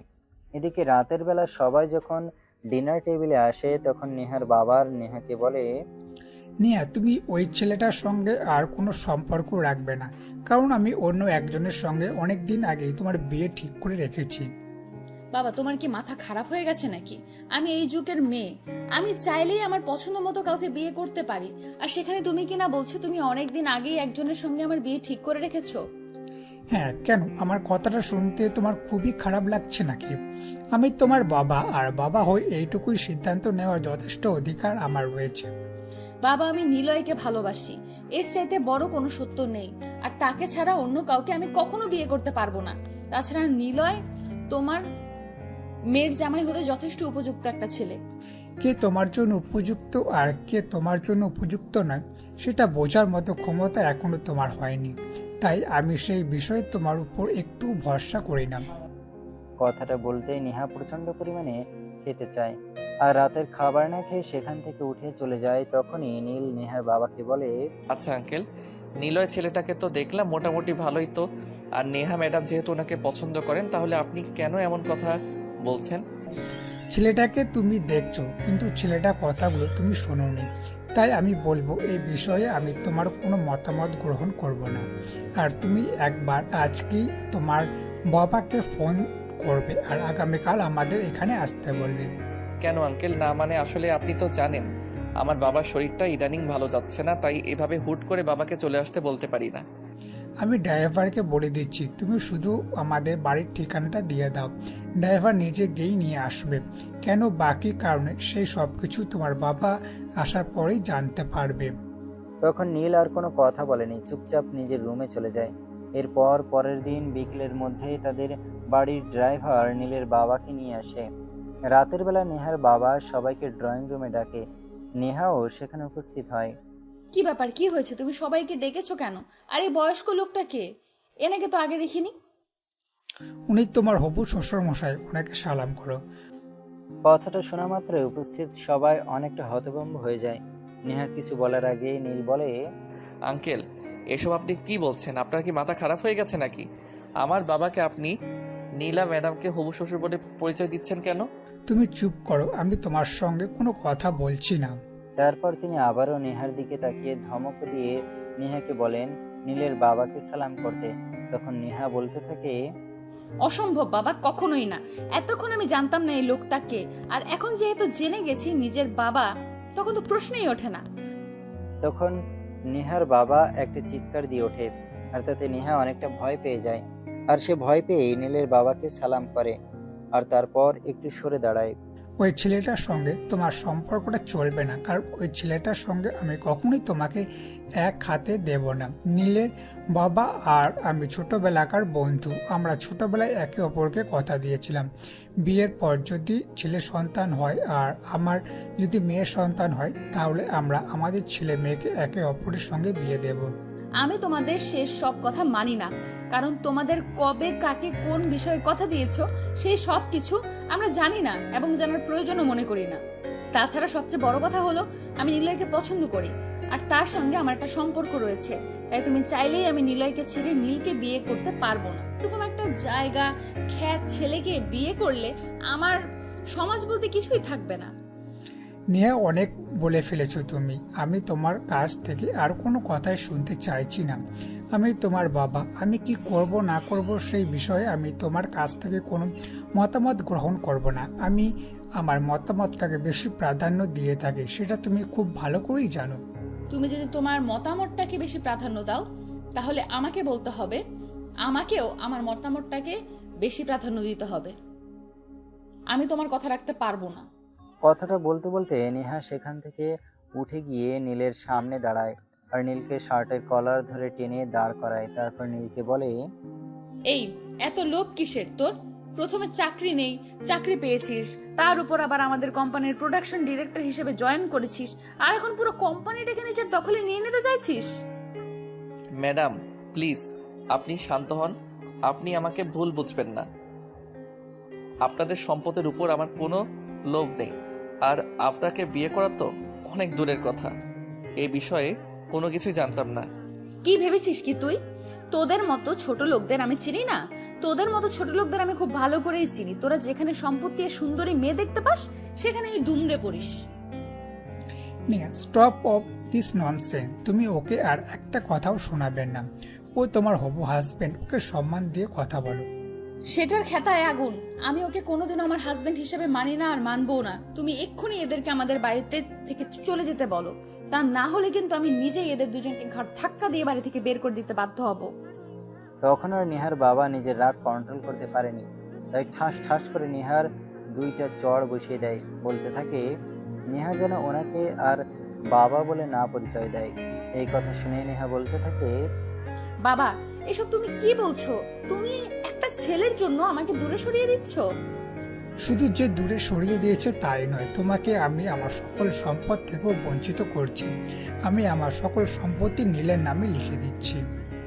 মানে এসব কি বলছো বাবা? আমি কিছুই বুঝতে পারছি না। আমি তোমার সন্তান আর তুমি আমাকে বঞ্চিত করে একটা বাইরের ছেলেকে যে সমস্ত সম্পত্তি দিয়ে দিচ্ছ। হ্যাঁ, শুধু দিচ্ছি না, দিয়ে দিয়েছি। কারণ কি জানো, তুমি যখন গতকাল ওই ছেলেটাকে আমার অফিসে নিয়ে এসেছিলে, আমি খুব ভালোভাবেই বুঝতে পেরেছিলাম ছেলেটা তোমাকে নয়, তোমার বাবার সম্পত্তিকে ভালোবাসে। সেটা তার ভাষায় প্রকাশ পাচ্ছিল। বাবা এসব তুমি কি বলছো? নীল যথেষ্ট ভালো ছেলে, তাকে আমি অনেক দিন ধরে চিনি, সে এমন করতেই পারে না। ও তাই নাকি? তোমার আগে কয়েকটা মেয়ের সঙ্গে মিলন আবার ছেলেটার সম্পর্ক করেছে, সেটা তুমি জানো? এই নাও দেখো, এখানে কয়েকটা মেয়ের সঙ্গে তার ফিজিক্যাল রিলেশন এর ভিডিও ফুটেজ রয়েছে। কথাটা বলেই নেহার বাবা তার সামনে বেশ কয়েকটা ভিডিও ফুটেজ তুলে ধরে। এগুলো দেখে নেহার মাথা চেন্না চক করে দিচ্ছিল। সে কোনোভাবেই এটা বিশ্বাস করতে পারছিল না। তখনই সেখানে চুপ করে বসে পড়ে। সে কি বলবে কিছুই ভেবে পাচ্ছে না। তার বাবার সামনে একটা ছেলের জন্য তার মাথাটা এতটা নিচে যে হবে এটা সে ভাবতেই পারেনি। তখন তার বাবা তাকে বলে, কি ব্যাপার, এবার আশা করি তোমার ভুল হয়ে গেছে। এবার আর নিশ্চয়ই তোমার নীলকে বিয়ে করতে কোনো অসুবিধা নেই। ওনার অসুবিধা নাই থাকতে পারে, কিন্তু আমার অসুবিধা আছে। আমি ওনাকে বিয়ে করতে পারবো না, কারণ আমি ওনাকে বিয়ে করার যোগ্যই না। আমি ওনার মতো হাই সোসাইটিতে বিলং করি না। আমি ওনার মতো চলাফেরাও করতে পারি না, নাইট ক্লাবে যেতে পারি না, আরো অনেক কিছু। তখন নেহা মাথাটা নিচু করে আস্তে আস্তে বিনয়ের সঙ্গে নীলের হাত দুটো ধরে বলে, প্লিজ নীল, আমাকে তুমি ক্ষমা করে দাও তোমাকে ভুল বুঝবার জন্য, এতগুলো কথা শোনাবার জন্য। I am so sorry, please আমাকে ক্ষমা করে দাও। না ম্যাডাম, ক্ষমা তো আপনি আমাকে করবেন। আমি আপনাদের বাপ মেয়ের মাঝখানে চলে আসাতে আপনাদের মধ্যে অনেক সমস্যা হয়েছে। আমি চাই না আপনাদের মধ্যে আর কোনো সমস্যা হোক। সবার সব কথা শুনে নীলের বাবা নীলকে বলে, তাই নীলা, তুই এমন কেন করছিস? সবাই বলছে, তারপরও তুই কেন কথাটা মেনে নিচ্ছিস না? বাবা, তুমিও এই কথা বলছো? হ্যাঁ বলছি, আর তোকে রিকোয়েস্ট করেই বলছি। ওরা যা কিছু করছে না করছে তুই সব কিছুই ভুলে যা। সব ভুলে আমাদের দুই বন্ধুর দেওয়া কথা রক্ষা কর। হ্যাঁ নীল, তোমার বাবা একদম ঠিক কথাই বলছে। যাই কিছু হয়েছে না হয়েছে, তুমি অত্যন্ত আমাদের দুই বন্ধুর কথা চিন্তা করে সবকিছু ভুলে যাও আর নীলকে অ্যাকসেপ্ট করে নাও। ওকে, আপনি বলছেন আর আমার বাবা যেহেতু বলেছে তাই আমি এটা মেনে নিলাম। তবে একটা কথা, আমি আপনার মেয়েকে বিয়ে করব ঠিকই, কিন্তু আপনার কোম্পানির মালিকানা আমি নিতে পারবো না। আপনার কোম্পানিতে আমি যেমন একজন স্টাফ হয়ে কাজ করছি সেরকমই থাকবো, নয়তো আমার কোনোটাই চাই না। তখন নেহার বাবা নেহাকে বলে, দেখলে তো লোভ ভালোবাসা কোথায় লুকিয়ে থাকে। লোক আর ভালোবাসার মধ্যে এই দুটাকে তফাৎ। নিলয় নামের ছেলেটা শুধু তোর বাবার সম্পত্তির উপর লোভ করেছিল, কিন্তু নীলকে দেখে তোর বাবার সম্পত্তির উপর তার বিন্দু মাত্র লোভ নেই। হ্যাঁ বাবা, বুঝতে পেরেছি। আর এত দেরি করে বোঝার জন্য আই এম সো সরি। তোমরা সবাই প্লিজ আমাকে ক্ষমা করে দিও। তারপর আর কি, মিয়া বিবি রাজি তো কিয়া করেগা কাজী। নেহার বাবা কয়েকদিনের মধ্যেই মহা ধুমধামের সঙ্গে নীল আর নেহার বিয়ের কাজটা সুসম্পন্ন করে। আর বিয়ের পর নেহাও বুঝতে পারে সে নিলয়ের কাছে নয়, নীলের কাছেই ভালো আছে। যাই হোক ভিউয়ার্স, গল্পটা এই পর্যন্ত ছিল। কেমন হয়েছে কমেন্ট করে জানাতে ভুলবেন না।